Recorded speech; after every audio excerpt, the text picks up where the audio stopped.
ನಮಸ್ಕಾರ ಮುದ್ದು ಮಕ್ಕಳೇ, ನಳಿನಿ ಅಜ್ಜಿಯ ಕಥೆಗಳು ಚಾನೆಲ್ಗೆ ನಿಮ್ಮೆಲ್ಲರಿಗೂ ಸುಸ್ವಾಗತ. ನಾನು ನಿಮ್ಮ ನಳಿನಿ. ಪವಿತ್ರ ಸರಿಯೂ ನದಿಯ ದಂಡೆಯ ಮೇಲೆ ಅಯೋಧ್ಯೆ ಇತ್ತು. ಅದು ಅಜೇಯದ ನಗರ. ಅದರ ರಾಜ ದಶರಥನಿಗೆ ಎಲ್ಲವೂ ಇತ್ತು: ಸಂಪತ್ತು, ಅಧಿಕಾರ ಮತ್ತು ಪ್ರಜೆಗಳ ಪ್ರೀತಿ. ಆದರೆ ಅವನ ಹೃದಯ ಭಾರವಾಗಿತ್ತು. ಸೂರ್ಯವಂಶವನ್ನು ಮುಂದುವರಿಸಲು ಅವನಿಗೆ ಉತ್ತರಾಧಿಕಾರಿ ಇರಲಿಲ್ಲ.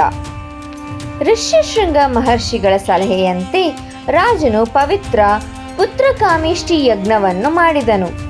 ಹೋಮದ ಜ್ವಾಲೆಯಿಂದ ದೈವಿ ಪುರುಷನು ಪ್ರಕಟನಾಗಿ ದಿವ್ಯ ಪಾಯಸದ ಪಾತ್ರೆಯನ್ನು ನೀಡಿದನು. ಇದು ಕೇವಲ ಪ್ರಸಾದವಾಗಿ ಇರಲಿಲ್ಲ, ಬ್ರಹ್ಮಾಂಡದ ಭರವಸೆಯ ಬೀಜವಾಗಿತ್ತು. ಶೀಘ್ರದಲ್ಲೇ ಅರಮನೆಯಲ್ಲಿ ಹರ್ಷೋದ್ಗಾರ ಮೊಳಗಿತು. ಕೌಸಲ್ಯೆ ಧರ್ಮದ ಸ್ವರೂಪಿಯಾದ ರಾಮನಿಗೆ ಜನ್ಮ ನೀಡಿದಳು. ಕೈಕೇಯಿ ಭರತನಿಗೆ ಮತ್ತು ಸುಮಿತ್ರೆ ಅವಳಿಗಳಾದ ಲಕ್ಷ್ಮಣ ಮತ್ತು ಶತ್ರುಘ್ನರಿಗೆ ಜನ್ಮ ನೀಡಿದಳು.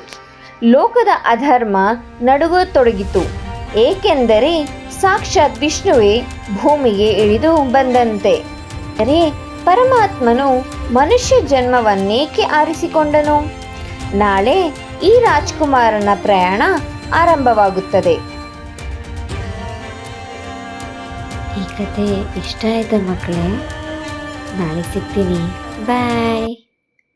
ಮತ್ತಷ್ಟು ಕುತೂಹಲಕಾರಿ ಕತೆಗಳಿಗಾಗಿ ಲೈಕ್, ಶೇರ್, ಸಬ್ಸ್ಕ್ರೈಬ್ ಮಾಡಿ. ಹಾಗೆ ಗಂಟೆ ಹೊಡೆಯೋದನ್ನು ಮರಿಬೇಡಿ.